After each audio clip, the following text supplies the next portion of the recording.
economista, calificador de riesgo bancario. En efecto, es especialista en finanzas internacionales y calificador de riesgo bancario. Hoy nos acompaña en nuestra sección para darnos una nueva perspectiva del mundo y muy especialmente aprovechando que es un gran economista, su visión particular de la actualidad en lo que se refiere a la economía mundial y muy particularmente acá en Venezuela a propósito de la pandemia que nos ha tocado enfrentar a los ciudadanos de todo el planeta. Leonardo, un gran placer saludarle y darle la bienvenida al Mundo Según en Agenda Éxitos. Le saludamos Unai Amenábar y Albany Lozada. Bienvenido. Albany, buenos días. Un grato Bienvenido, placer. Leonardo, ¿cómo estás?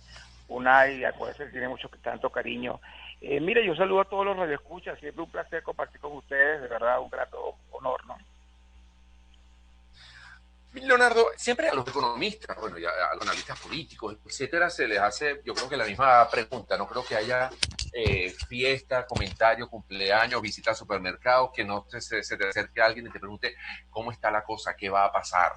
Eso es un constante, pero a sabiendas de que no tienes una bola de vidrio, que no hay manera de adivinar qué es lo que va a ocurrir, ¿qué impacto piensas tú que está teniendo, o por lo menos en lo que se está viendo hasta ahora, todo este panorama de la pandemia? ¿Es tan catastrófico como nos lo han pintado o pasa como en otros aspectos de la vida, que bueno, que se termina aplicando la ley de las compensaciones? Entonces, bueno, va a haber industrias, va a haber áreas que se van a ver muy mal, pero hay otras que van a ver más bien en esta situación un área de oportunidad y crecimiento más allá de lo que habían planificado. No sé, ¿cómo ves, de acuerdo a lo que ha pasado hasta ahora, cómo estás viendo el panorama, Leonardo? Mira, Unai, Albany, yo te confieso lo siguiente. Yo creo que algún día algún profesional de los medios de comunicación como ustedes van a publicar algún documento de trabajo donde van a decir qué hicimos en el año 2020, o sea, qué fue lo que hicimos con el planeta en el 2020, porque ciertamente la fatalidad de ver aproximadamente unas 700,000 personas fallecidas a nivel mundial por el tema COVID, más de ya casi 20 millones de personas infectadas por COVID-19, pero que estamos viendo que se está destruyendo el valor económico agregado de todo el planeta. Yo siento que algún día alguno de ustedes va a publicar un documento periodístico de estos que se dan el Pulitzer, donde van a preguntarse qué fue lo que hicimos y por qué hicimos las cosas tan mal. Mira, el año 2020 sin duda yo creo que ya nada será como era antes. Yo creo que todo dejó de ser como era. Creo que la covidianidad, si me permiten el término invento, pero yo creo que la covidianidad se ha convertido en la nueva normalidad, y ver cómo la economía mundial en el año 2020, en el mejor escenario posible, se está estimando una contracción cercana al 6,5%. América Latina, la CEPAL publicada la semana pasada, se va a contraer en 9 puntos aproximadamente. Para que tengan idea de los números que les estoy comentando, el planeta tiene un PIB global, un Producto Interno Bruto, que es la producción mundial de bienes y servicios, de 87 trillones de dólares. Pues estamos hablando que en el año 2020, en el escenario más optimista, se van a perder casi 9 trillones de dólares en valor económico agregado. La ONU... Entiendo incluso, por ejemplo, Leonardo, que ya hoy Japón dio a conocer sus cifras de cómo la economía japonesa, que creo que es la tercera más grande del mundo, está dando ya números negativos. O sea, dice, bueno, ¿qué esperanza para el que siembra coco? ¿Qué nos queda a nosotros? Sí, es lo que te quería comentar. ¿Sí? En el mejor escenario posible. Pero cuando uno habla de la línea de tiempo del año 2020 con el tema COVID, uno separa esto en 3 etapas. La etapa que va de marzo a junio, que es la etapa de confinamiento, cuarentena y aislamiento social. Una etapa que va de junio a septiembre, que es teóricamente una etapa de estabilización, de reapertura, de reacomodo, en la medida que tú alcanzas una mayor sensación de higiene progresivo. No hablo de la vacuna, hablo de que la curva de contagio comienza a aplanarse ya, y luego viene una etapa de recuperación de septiembre en adelante hasta la primavera del 2021, que ya es una etapa de crecimiento económico y de recuperación de la economía. Bueno, cuidado con esto, porque estos escenarios han sido construidos, Unai, sobre la base de que el rebrote de COVID-19, una vez aplanada la curva, no se va a producir.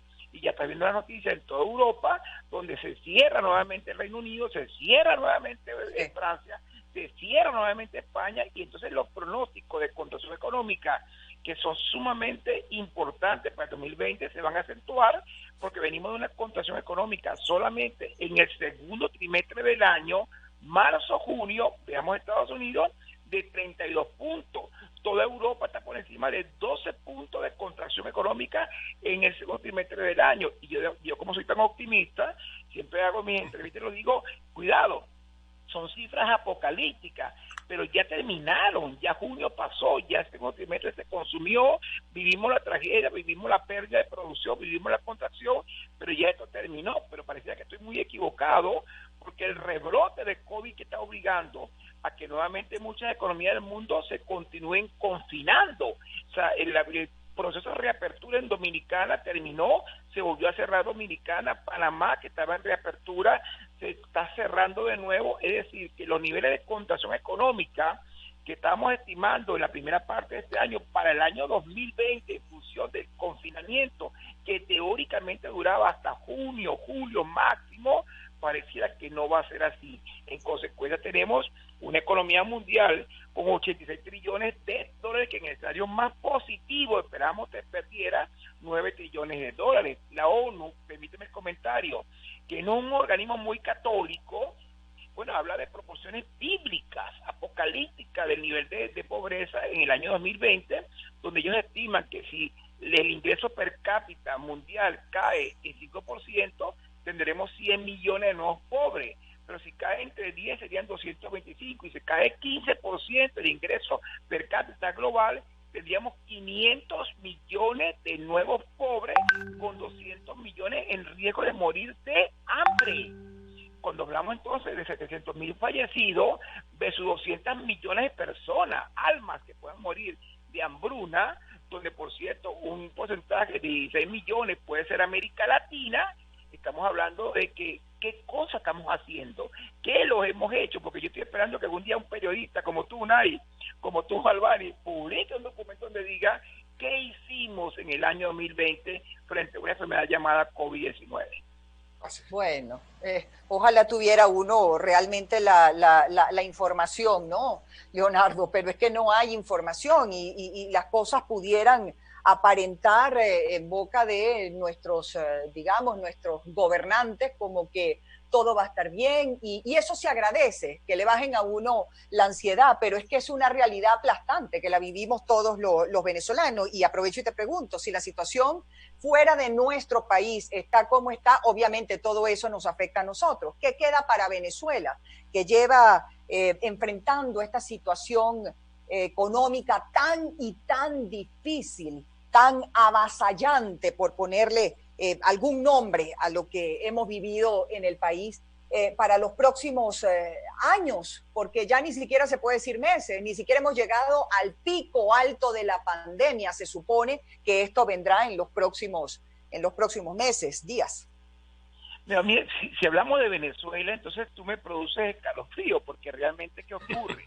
Cuando hablamos nosotros de la curva de contagio, y expliquemos bien de qué se trata esto, el objetivo de las políticas de confinamiento, cuarentena y aislamiento social tienen como objetivo aplanar la curva de nuevos casos de contagio para que no superen el umbral del sistema de salud pública, es decir, para que no te colapse el sistema de salud pública. En consecuencia, tú vas a producir una cuarentena, un confinamiento para suprimir a COVID-19, pero eso significa profundizar el nivel de contracción económica del país, no de Venezuela, de todos los países que se han sometido a confinamiento. Ve el caso de Estados Unidos, 32% de caída en el PIB en el segundo trimestre del año, producto del confinamiento. Eso es así, es una realidad en todas partes del planeta. El problema está que como la relación es inversamente proporcional, es decir, la medida que tú aplanes más la curva de contagio, en nuevos casos, vas a profundizar más la curva económica, es lo que se llama el dilema de la doble curva,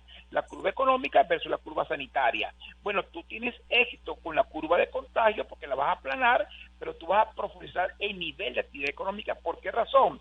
Porque las empresas serán cerradas, no estarán produciendo, no estarán vendiendo, no estarán cobrando, no estarán honrando obligaciones contractuales con los proveedores, inclusive con la banca, los créditos bancarios. Entonces se profundiza la condición económica.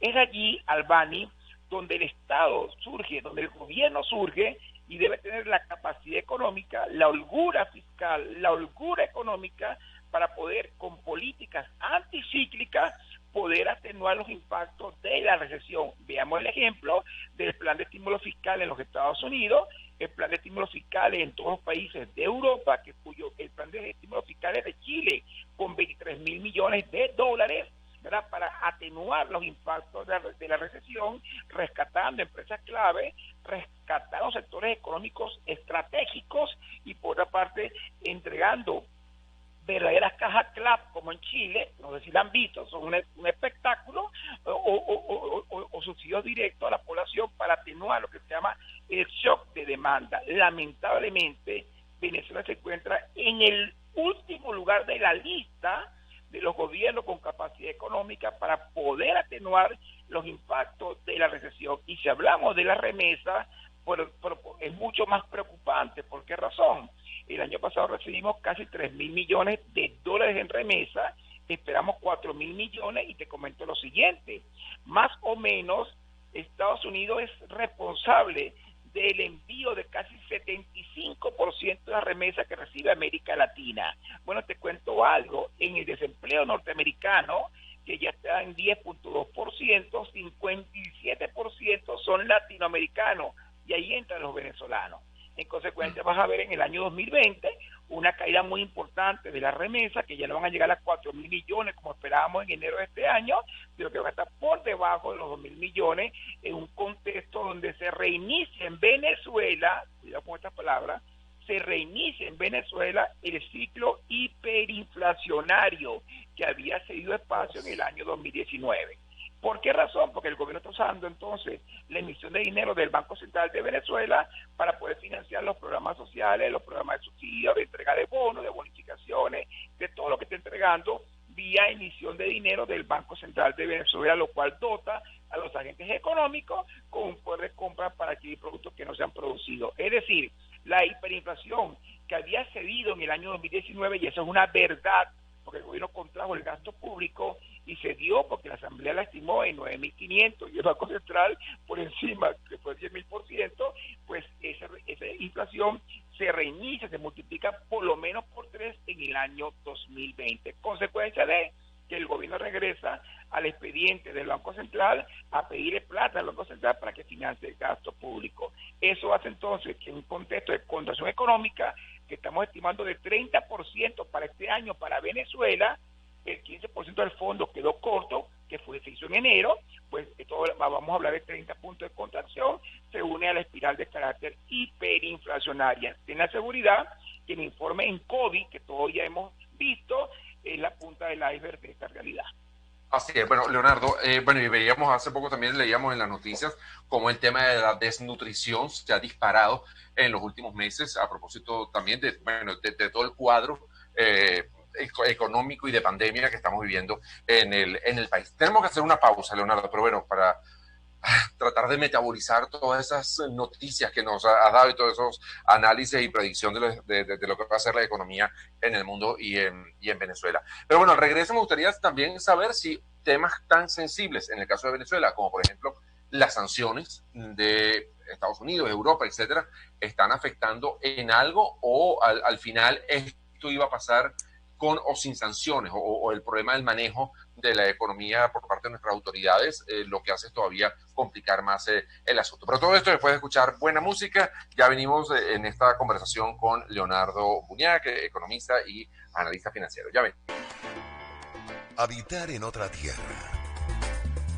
Agenda Éxitos. El mundo según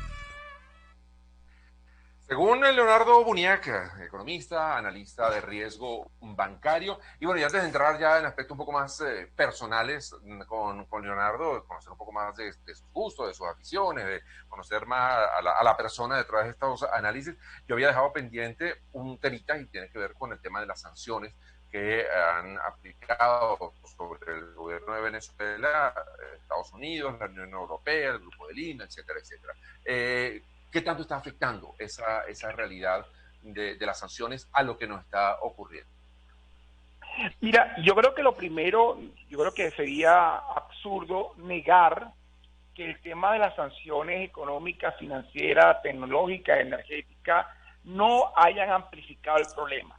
Sin duda que las sanciones amplifican porque te limitan la capacidad de financiamiento de Venezuela en el mercado internacional, te limita el acceso a mercados objetivos en el negocio petrolero, como algunos clientes clave, indudablemente como Estados Unidos, la India, países europeos, etcétera. O sea, no hay duda que las sanciones amplifican el tamaño del problema, pero no son las sanciones el origen del problema. Estamos hablando de que Petróleos de Venezuela, por ejemplo, en el año 98, cuando es electo Hugo Chávez presidente, producía 3,5 millones de barriles diarios de petróleo. Y el mes pasado, cerramos en julio, en 336,000 barriles diarios de crudo. Cuidado, porque entonces Maduro en el año 2013 recibe la producción de 3,5 millones que la recibió Chávez, la recibe en 2,4 millones de barriles diarios.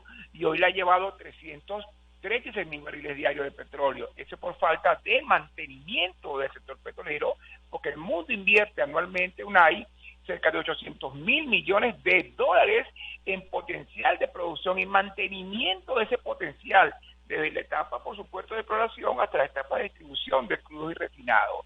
En otras palabras, es la falta de mantenimiento, de inversiones en la industria petrolera venezolana que te ha llevado no solamente a la producción a estos niveles, sino que el parque refinador más grande del mundo, que lo tenía Venezuela, con una capacidad de 1,3 millones de barriles diarios de productos refinados, combustible, gasolina, diésel, etcétera, hoy produzca menos del 10% de la capacidad y estemos mendigando gasolina en el mercado internacional. No son las sanciones. ¿Por qué las sanciones? Llegaron en el año 2017. En ese año, en agosto de 2017, se le prohíbe al Estado venezolano y a PDVSA emitir bonos, o al revés, se le prohíbe a todo aquel que opere bajo la jurisdicción del dólar de los Estados Unidos adquirir deuda de Venezuela por encima de 30 días en el caso de República y por encima de 90 días en el caso de PDVSA. Pero incluso se le permite a PDVSA en las excepciones de las sanciones que puede hacer operaciones de financiamiento para flujo de caja de tesorería hasta por 90 días. Ese fue el impacto de las sanciones en el año 2017. Luego viene en el año 2019, segundo y tercer ciclo más fuerte, que es cuando decide el gobierno de los Estados Unidos no comprarle más crudo a Venezuela. Entonces, no podemos decir que son las sanciones las responsables de lo que hoy está pasando, porque el nivel de contracción económica de Venezuela, que acumula 70% de caída desde diciembre de 2013, cuidado, se inició hace 6 años, y las sanciones tienen 3 años apenas. Entonces sería muy irresponsable decir que son las sanciones las responsables de lo que Venezuela hoy está viviendo una contracción acumulada que llevó el PIB de Venezuela de casi 400,000 millones de dólares hace 10 años a apenas 70,000 millones al cierre de diciembre de 2019. UNAI, Albany, entiendan esto. Hoy Venezuela, la economía venezolana es más pequeña que República Dominicana. República Dominicana tiene 86,000 millones de dólares de PIB con apenas 9,5 millones de habitantes. Guatemala tiene 84,000 millones, es más grande que Venezuela como economía. Guatemala, que es un país centroamericano pequeño. Ecuador tiene 107,000 millones de dólares. La banca venezolana, su cartera de crédito, son apenas 160 millones de dólares, la banca más chiquita de toda América Latina. Toda la banca venezolana junta, su cartera de crédito es más pequeña que una agencia de un banco en Colombia. Entonces, lo que ha pasado en Venezuela es que el proceso de hiperinflación, por supuesto, de hiperinflación y de hiperdevaluación que ha reducido los salarios al mínimo, no puede ser culpa de las sanciones. Sin duda, las sanciones amplifican el problema y lo acabamos de ver con la incautación de 4 buques de bandera liberiana que traían combustible hacia Venezuela y que fueron embargados y escoltados hacia el puerto de Houston en Estados Unidos. ¿Por qué razón? Porque eran enviados, ¿por quién? Por la Guardia Revolucionaria Islámica, que es considerado un grupo terrorista a nivel internacional, porque Irán sea verdad o sea mentira, es señalado internacionalmente como un Estado promotor del terrorismo. Así que entonces las sanciones sin duda te complican el problema, te amplifican el problema, porque las sanciones tienen como objetivo el restablecimiento del orden democrático e institucional en Venezuela. Pero cuidado, separemos las cosas. El origen tiene 20 años de mala gestión de gobierno. Bueno, Leonardo, la verdad pues una realidad muy cruda que quisiéramos que no fuera, pero es. Y vamos a entrar para relajarnos un poco en temas, digamos, más ligeros. Y nos vamos a meter en tu vida personal lo que nos permita, por supuesto. Nos vamos a relajar nosotros, Álvaro. Yo no sé si Leonardo se va a relajar. Nosotros, a lo mejor nos metemos en un problema. Bueno, pero por lo menos tocando otros temas probablemente lo despidamos de una manera más relajada. Leonardo, a cada quien este confinamiento le ha dado oportunidad de hacer cosas que antes de la cuarentena muchas veces se quejaban porque no tenían el tiempo para hacer. Mira, a uno les ha dado por aprender a cocinar, terminan siendo mejor cocineros que las esposas, a otros les ha dado por hacer ejercicio y de repente, bueno, quitarse la barriguita, no había forma de salir a trotar un poco o por lo menos montarse en la caminadora dentro de la casa porque estamos confinados. A otros les ha dado por ver más series de Netflix que nunca, como por ejemplo Unai. ¿A ti te ha dado por qué? A ver, ¿qué has hecho en estos tiempos, incluyendo el poder compartir más tiempo con la familia, ya que están todos dentro de casa? Mira, no me lo vas a creer, pero en mi caso trabajo más que nunca, porque normalmente nosotros tenemos una firma de análisis y calificación de riesgo de Banco para América Latina, por lo tanto yo viajo muchísimo, posiblemente más de la mitad del año estoy viajando fuera del país, y bueno, ahora no lo estoy haciendo. Entonces esto significa que la tecnología subió, Albani, para de alguna manera compensar todas esas cosas que COVID nos ha quitado. COVID ha afectado nuestra vida en el ámbito laboral, en el ámbito del estudio, en el ámbito de las visitas al médico, en el ámbito de las compras de bienes y servicios y de la distracción. Pero de pronto aparece la tecnología para dar respuesta a cada una de esas cosas. En el trabajo, el teletrabajo, en el estudio, el teleschooling, en el caso de las compras, todas las entregas a domicilio sin contacto que se han desarrollado grandes empresas. Veamos la ganancia que tiene en este momento Amazon, ¿no? Como consecuencia de COVID-19. Este hombre ha multiplicado por 2 la ganancia y ya lo ha dicho públicamente. Y en el ámbito de la distracción, obviamente toda esta cantidad de herramientas de streaming que han surgido, aparte del Netflix, aparte de las redes sociales y todo aquello que el TikTok y todo esto. Entonces, de alguna manera, yo ahora trabajo más que nunca, porque yo tenía que viajar a República Dominicana a dar una conferencia en el Banco Central, me iba un día lunes y regresaba un día miércoles y pasaba un día en República Dominicana. Y obviamente le decía a mis demás clientes, oye, no puedo atenderlo porque voy a estar en esto. Estoy viajando y no puedo ir a Colombia. Ahora no, yo estoy en República Dominicana hoy en la mañana, en 2 horas estoy en Bogotá, en la tarde estoy luego en Guatemala porque tenemos que ir de Centroamérica y es domingo y no me he dado cuenta porque resulta que ahora se acabaron los horarios. Aquí se trabaja ahora todos los días porque no hay fecha, no hay día de la semana, porque COVID se encargó de eso, lo que llamamos la covidianidad. Entonces estoy trabajando muchísimo, pero aparte de eso, cerraron el espacio aéreo en marzo, estando mi esposa en Estados Unidos, producto de que fue a visitar a mis hijos que están allá en este momento estudiando en las universidades. El varón estudia economía y la hembra ingeniería biomédica robótica. Fue a visitarlo en el famoso Spring Break y se quedó encerrada en Estados Unidos, totalmente encerrada. Entonces tiene ya 7 meses allá pidiendo permiso para mantenerse, obviamente, y a mí me ha tocado aprender a cocinar. Y entonces resulta que... ¿Y qué tal ese proceso de cocinar por obligación? Porque lo demás lo hemos hecho por hobby, por gusto, por aburrimiento, pero hacerlo por obligación es distinto. Bueno, pero sabes que a los hombres nos gusta cocinar, ¿no? Siempre quisimos tener la oportunidad para hacerlo. Y entonces, bueno, me ha tocado aprender. En este momento estaba ahorita exactamente viendo en internet cómo se hace un buen trogonoff de carne para hacérselo a mi hija, que es la pequeña que está en el Colegio San Ignacio, para lo cual me quedé. Ah, no, pero qué sofisticado. Entonces todos los días estoy invirtiendo tiempo en la cocina, aprendiendo a cocinar y por supuesto haciendo otro tipo de actividades, buscando fórmulas, por supuesto, mágicas para que el confinamiento no afecte psicológicamente a la familia, lo que estamos acá, claro, que mi mamá, mi hija pequeña y yo. Mi hija, por supuesto, se siente muy asfixiada y yo trato, por supuesto, dentro de los niveles de seguridad que tú conoces que tenemos que tener, intentar que comparta socialmente. Es muy difícil, pero hay que darle cierta válvula de escape. Últimamente no tanto, porque se ha puesto más crudo, más complicado el tema COVID, pero bueno, eso es lo que estamos haciendo. Entonces he aprendido a cocinar, estoy cocinando bastante bien, me gusta mi comida. Y tu hija se la come, y tu hija se la come.